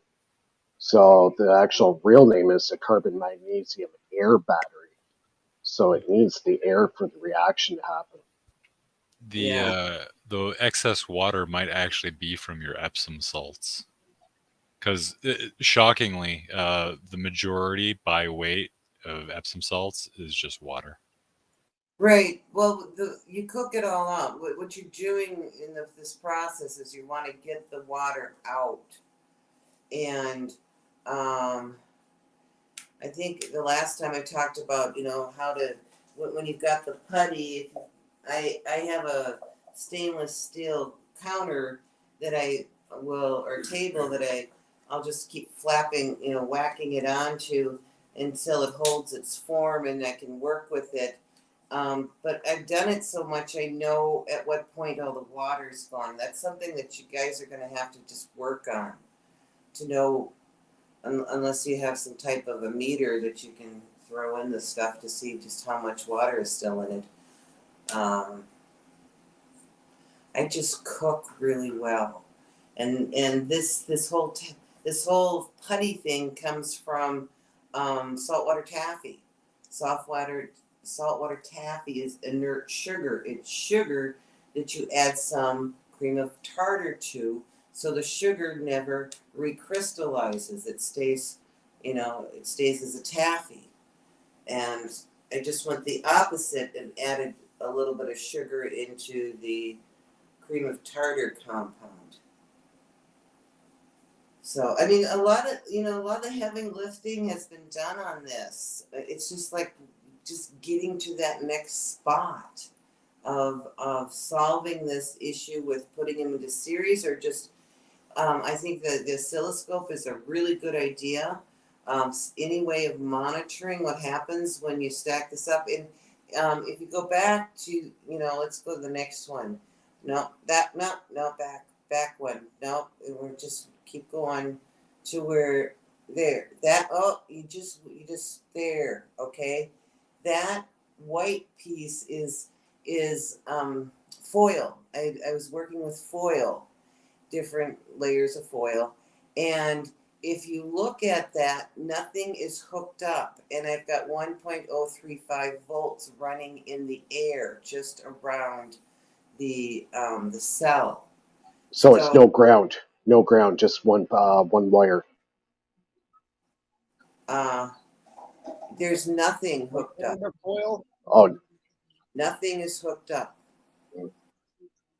You see the red pointy, it's not hooked up to anything. The black pointy is hooked up to a lead that's not hooked up to anything. Nothing is hooked up. And it's picking up power. Yeah, in the air, right there. Really? Yes, that was picking up a volt in the air. Wow. But see, right next to it is the cell. So, maybe we got stray voltage running around that's screwing up, and that's why we can't go into series. Would it possibly be a longitudinal wave that's being emitted? I didn't catch what you said. Would it be a longitudinal wave that's being emitted somehow, and it's picking it up in the air? Sure. When you move from point A to point B, you're creating an electromagnetic field. Right.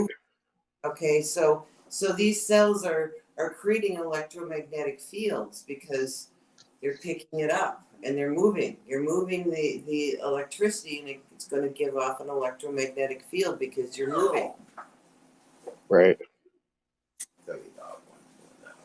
So now, if you were to say take a very small coil with the power meter hooked up to the little coil, and you move it through that field fast, would that increase potential coming out? because going back to like Faraday's law. Don't know. The other thing is that these are all cylinders, and I've made dozens of different shapes, including spheres, but I've never taken my spheres and tried to put them into a series. So it could be that the cylinder doesn't work in a series, but a different shape might work. Can you go further into when you had them in the shapes of balls, and that you had mentioned before, Nancy, when they're in a spherical shape, the cells, and you were hitting them with RF, you were able to get them into AC batteries? Is that correct? Yeah, the cylinder, when you hit it with RF, which is what we're doing, making the Johnny tubes that were doped with the stuff that was recorded on it, the magnetite. When we'd hit those with the RF, and then I checked them. I checked them to see if the recording was on it. I checked them for the power, and like 1 out of 3 of those cylinder ones would give off AC and DC power both. When I made them in the shape of a sphere, without putting any RF on them, I would get AC and DC both. You just check it on the meter, And that's when you made it with magnetite? Sorry to interrupt. Well, we made it with Okay, we're down the Gulf of Mexico, and we get back up here, and we ended up going out to the Oregon and trying to find a way to stop the Fukushima shit from happening. And we realized that what we had, we didn't have that big of a bubble we made. So we had to make some extra units, little mobile units, if you want to call them that. And we took the power cell and we doped it with magnetite. And then we used a starter coil, a coil from a starter motor, and put the cylinder inside of that and hit it with the audio and RF at the same time for about an hour. And it recorded onto the magnetite that's in the cell. And so then every one of them I checked, and we did some orgonite stuff on it, wrapping it with steel wool and wool. And the dog's chewing up the carpet right now. And so, yeah. So those guys would give off AC and DC. Then when I did spheres, and the spheres, you didn't have to hit it with the RF. It would give off AC and DC. And then I did a Mobius strip, and that was really fun because you got different power readings all along the strip. So the geometry specifically affects the type of energy coming out. Absolutely. And the screw is important because you've got more surface area and you've got a path for that electricity to run on. It likes the spirals. It likes circles. Sharp. And it's sharp. Yeah. And so that's sharp things like sucking in power. Oh, that's the other trick is the aluminum foil. You scuff it up before you put the sodium silicate on it. You just take some sandpaper to it and scuff it up, and so you get more surface area. You get the little pointy things. And I've also taken and rifled like a copper tube, and you make a spiral inside of it. And in fact, all of our pipes for our water pipes in the U.S. used to be that way, so that the water would maintain its aliveness, its integrity, its energy. But that became too expensive, and now we have flat pipes. But that's what they used to have, is spirals. And when we were in Oregon, we actually put in a spiral, an auger, and hit it with in our water lines, and hit it with RF, so our water was all infused with the radio frequencies. So anyway, that's off topic. Interesting nonetheless. So when we're looking at these these power cells, yeah. And when you got the putty, it's so nice because you can roll it out, you know, with a little rolling pin or squish it in between your fingers, or you make a rope and you can spiral it around stuff. I took and made a little rope, and I took 2 different wires and just put it in between the 2 different wires, and I made a great big flat spiral out of it. That was a nice one. I gave that out to a bunch of people. I have a question for you. I have a little cylinder about 3 inches long of liquid gallium. What kind of stuff can I do with gallium? Gallium's got lead in it, doesn't it? No, gallium is a single atomic element. Okay. It acts like it melts around 78 degrees or something like that. Yeah, as soon as you put it in your hands, it starts liquefying. Yeah. Yeah. Isn't that the one that eats through aluminum really aggressively? Yeah, it destroys. It destroys aluminum. Oh yeah. Well, I don't know if I want to do that. Gallium? It's a metal. Yeah, but Well, it's very interesting because like mercury, it will eat aluminum, but it doesn't because of the oxidation creates a little barrier. The gallium, it doesn't seem to have that issue where you have to kind of scuff aluminum up to get it to react with mercury. You don't really have to do it with gallium. That's really interesting. Well, I think, you know, those more I wouldn't call them exotic, but those types of metals might not be appropriate right now. It might be something in the future that could be really interesting. But Yeah. But when we're talking about trying to do something within the system that we have, and if you want to check him. I just went to him. What's he doing? God's getting into something. Oh, I hear something back there. So, you want to run over there? I can. Okay. So, yeah, those metals all are quite unique. Oh, here he is. There he is. Okay. Hi, what happened, kiddo? Yes, EVO. EVO. Exotic vacuum object. He looks like Ken Shoulders too. Yeah. So. You named your puppy EVO? Yeah. That is so cute. That's amazing. EVO. I'm sure Ken would be happy. Come on, EVO. Come on. Yeah. Ben, Mike, do you have any other questions here? Ben, I came in a little bit late, but we've been talking about the crystal battery power cells and building them. There, look at the puppy. There's EVO. Cute. My good friend of mine just got a puppy, Alaskan Malamute. Oh. They're a giant dog when they're fully grown. Holy cow. They're huge. They're like... They're the ones that hate cats? Or It's like a giant friggin' husky, like the biggest husky you could ever imagine. This thing's like a horse. It's about 160 pounds fully grown. Oh. They're huge. Big Oh, yeah. Oh, yeah. Well, do you guys have any questions about the power cells?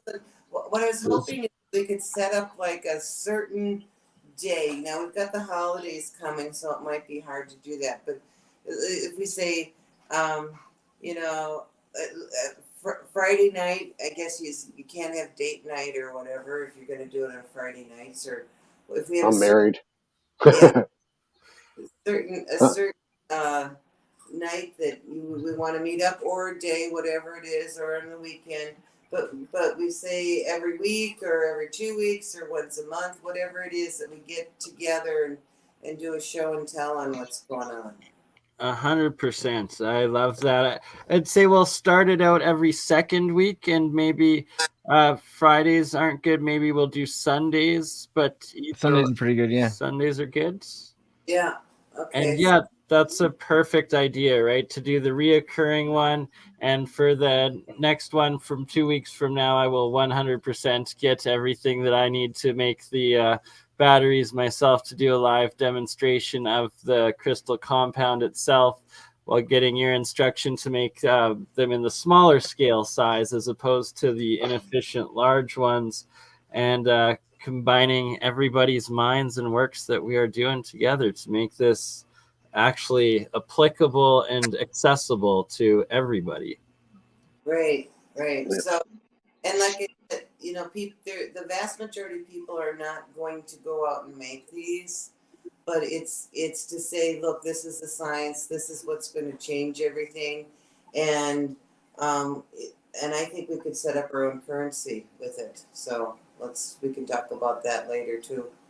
Right, because the trade of a never dying battery, and once we get them down into more higher voltage and charge use of it in smaller sizes, truly unlimited energy once we get it working properly. Yeah. Definitely wish I would have been the full talk. Don't need a big nuclear power plant. We don't need a exotic vacuum object, which is, you know, the stuff that head shoulders and the EVOs and stuff, and yes, that's interesting science, but what we need now is a solution, and it's a simple solution, and it doesn't, and literally a 4-year-old can make these. I mean, they can understand, you know, these two different metals, and you put the salty in between, you know, but I mean, it's a real simple system that once it's miniaturized can make a world of difference. Look at how tiny that screw is. I don't know if you can see. You see the right, size? like right here, that's smaller than a penny, and it's given 2.3 volts just off of that little cell right there. That's phenomenal right there. See a penny, pick it up all day long, you'll have good luck. How long? All day long. I mean, there's probably, you could put 15 of those screws on that penny. Or one Joe Rogan. Well, there's the next picture shows how big it is. I think there's a... There we go. There we go. Who said that? You see? Me? You see the That was great. the rig, he is slamming around his metal bowl. So the ridge on the black there, the electrical tape, the little ridge on the black, that is the screw. You know, that's the size of it. What, 50, 20 or 30 of them on a penny. And you can get it, that's the larger the screws. So we can put this on a circuit board. We can stack the circuit boards. How many capacitors? I mean, where's my picture again? Hey, Bernie, can you pull open my my picture again for a second? I mean, again, with the whole, we could be building these for eternity batteries, right? The eternity battery, the Oxford eternity battery out of this different stacks of these different kinds of metal. And the fact that it's been done and that the Oxford battery, right, is 1840 has been running and it hasn't been turned off, but they don't want to turn it off to find out what's in it.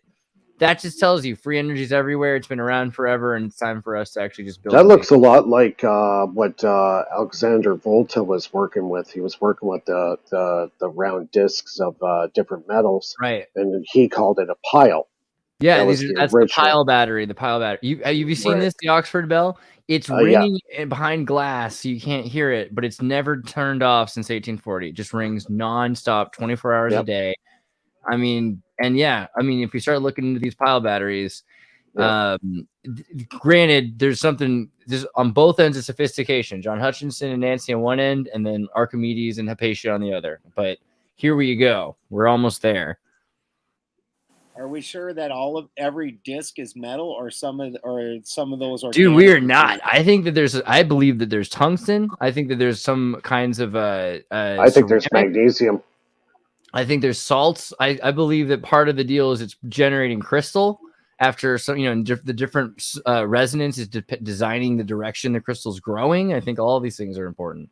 I just don't know exactly what the stack is yet, but I don't think it's just guesswork necessarily. However, I think part of the deal is going to be 1,000 different dudes in their in their garages stacking different kinds of metal together. And it seems like that is intuitive. At some point in history, somebody had a coin from every kingdom and you stacked the different metals together and it did something. I feel like that's kind of that's the gauntlet.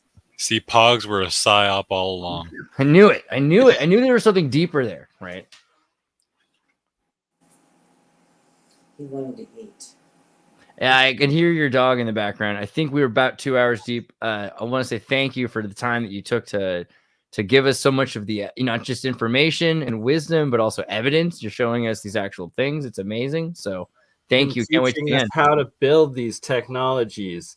And yeah, we'll keep it to 2 hours tonight, but we will definitely be back. I like we'll start with the 2-week plan every 2 weeks, and then eventually we'll be able to build it up to once a week sort of thing, because that's what it is all about in this community, coming forward, developing it, and getting the hands-on of a bunch of us reproducing it so that everybody can see that it's real, it's attainable, it's easy, and it's just a matter of us doing it. And that's exactly what we are doing. And having said that, it's not just 2 weeks. It's next week also we'll do another Real Science Journal. So you guys are welcome anytime. Balderson, hope you're back. Mike, let's definitely go back to the lab and see where things are going. I mean, you're going to get there in front of our eyes. So that's pretty impressive and amazing. So thank you for doing that. Simon, glad you came as well. And then I think we're also going to expect Adam, just shout out to Adam and to Chris. Is that my thinking right guy? Chris? Casey, Chris. Gerald? No, Gerald's awesome too. Who's the kid? Who's the kid in the lab in Texas? Oh, right. Charlie was supposed to make it. Charlie, my new dark horse, my up and comer. We love you, Charlie. Can't wait to see you next tomorrow time. We will be back, or at least I will. I think you'll do it on your channel too with Alien Scientist. Also, Jeremy Reese will be out of the shadows to do APEC tomorrow, so we will all into the ether APEC at noon time. So you are all welcome. And John Nancy, I can also send you the Zoom link to APEC conference tomorrow if you guys want to come on and talk at some point in the afternoon. Up to you guys. No pressure, no worries, but the community always loves you, so you're more than welcome. Okay, thank you. It's been nice, and it'd be nice to actually take this and go off with it. John's been saying for 20 years it needs to be miniaturized. Right. I got it miniaturized. Let's get it. Nano time. Yeah, let's go. Let's go with it. Wish I'd been here for the whole conversation. Don't worry, dude. Actually, probably tomorrow. We'll talk after this. Let's get you and let's do some more stuff soon. I look forward to having you on again, and we'll be doing some more stuff. I know you've been doing some, experiments on your own as well. So it's just real science is all the time, man. We're all about it. Real science. 100%. And that was a lot of biochemical talk. So I really wish that the galvanic cells, things like that. That's wish I'd been here for all of this. We will, you know what? In 2 weeks, watch it. We'll definitely have you on from the beginning on the next one. Yep. And so just to show here, in recapping, this little tiny guy down here, the little silver screw and aluminum with the salts in between, that's the battery cell, smaller than a penny, and it's producing 2.3 volts right there. So you've just got a basic screw. You've got what type of salt? What type of salt do you got in there? That's the Rochelle salt compound. That's actually the putty. That's the one that has. I went over the. The formula is recorded several times in this episode and the past. We'll go through it again later. I will rewatch it. Yeah, exactly. And we will get all the materials ready where we'll actually be making these in our own little labs for the next one in 2 weeks' time. And Ben, I'll get you up to date on all of it. It's quite fantastic and fascinating stuff. We are moving fast with singular vision. It's going to be great. Yeah, and you can do a review from my YouTube on just how to do a regular power cell. But what we talked about here is how to miniaturize it and use that addition of sugar. Now, there's no other doping that's done in this because you're getting so small, and if you're putting in doping, you can really short the cell out if you're only like a mil thick. and you might have a piece of that doping material that shorts the cell out. So that's why there's no doping in this when you get into the really tiny stuff. And we could add back the doping as long as we can. I didn't have something that I could, get a fine enough grain on that material. I was just taking a file and using that to dope it. So right now, think about the cell phones. Remember when cell phones came out? I'm sure you were all alive. And they had this big bag, and Yep, the bag phone. I had the bag phone. Car phones. Okay, like my cell phone number is the same number from that bag phone. That's what, circa 1994. Okay, and I just finally graduated to an iPhone because I really, really feel a phone is a phone, and I don't want all the other shit. And so, and I had this nice military grade flip phone for 11 years, and now G3 went off, and I got to go and do my. Now I don't really want to mess around with the fucking iPhone, and now they have these watches that you can. See, the irony being, I believe in you, and that's exactly how I felt. And then I tried to buy a bunch of this stuff, and I was like, wait, $600 for this, $500 for that, or you can get the app. And I was freaking out because basically on the phone you could have 1,000 different things besides, the phone part, sure, but you can get an oscilloscope on your phone. You can get there's amazing things you can do with the dang thing now, infrared cameras and whatever. I don't know. So let me finish up. So John's power cells were landline rotary dial phones. Okay, we are at the bag phone right now. We're at the point of changing the technology and changing literally the world, but we got to get the fucking bag phone done. And once we get that done, then we can go on to the other stuff and do these Star Trek-y biopack things. Right. Can you pull up my screen for a quick second, Bernie? So what I'd like to see is maybe some usages of different kinds of metallic foils. There, you can get metals that aren't. You got to share your screen. Yeah. Sorry. Guys did the foils, okay? You did, yeah. They don't like flat.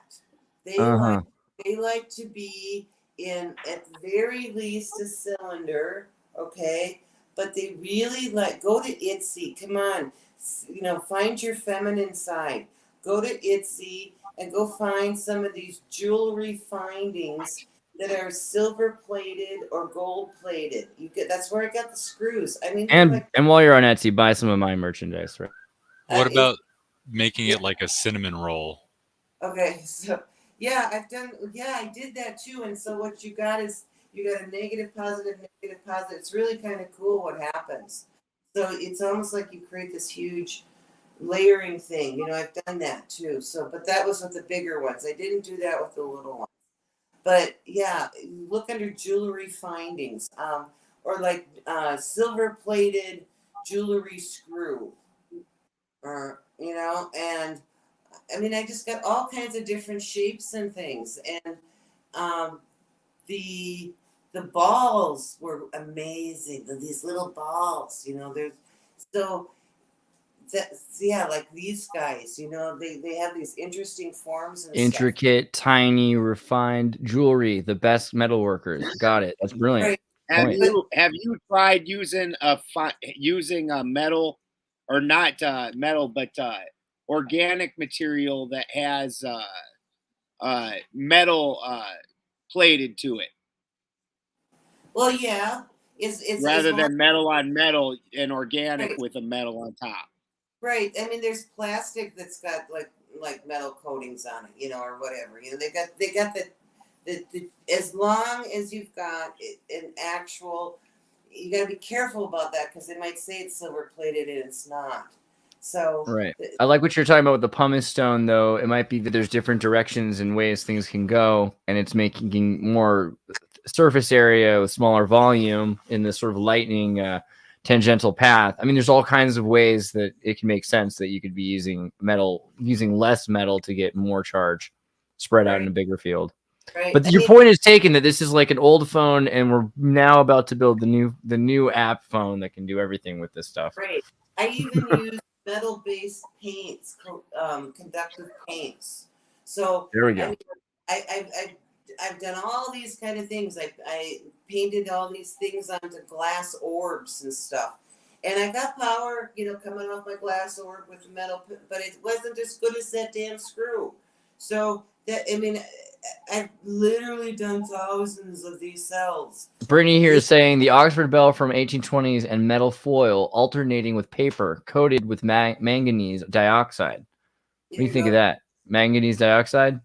Yeah, that's it. Yeah. Well, and paper's very. Everyone's all chill about it. Apparently, that's apparently the eternal battery. Okay, manganese dioxide. All right.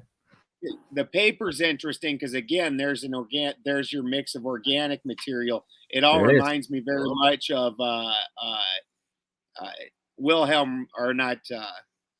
Yeah, Wilhelm Reich and von Reichenbach, right? Where the Odic forces.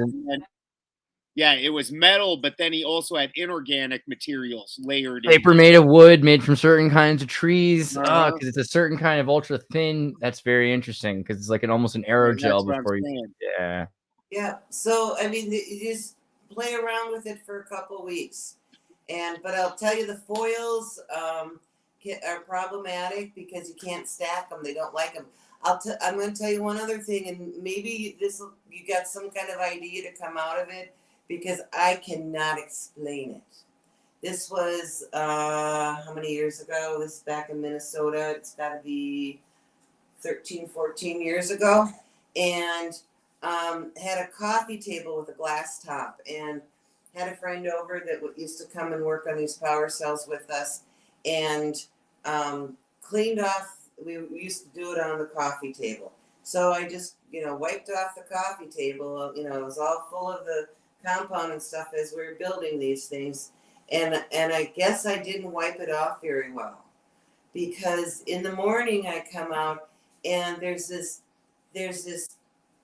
very thin film across the entire glass plate, and it was all these crystals that were about 3/4 of an inch by 1/2 an inch, all interlocked together. Okay.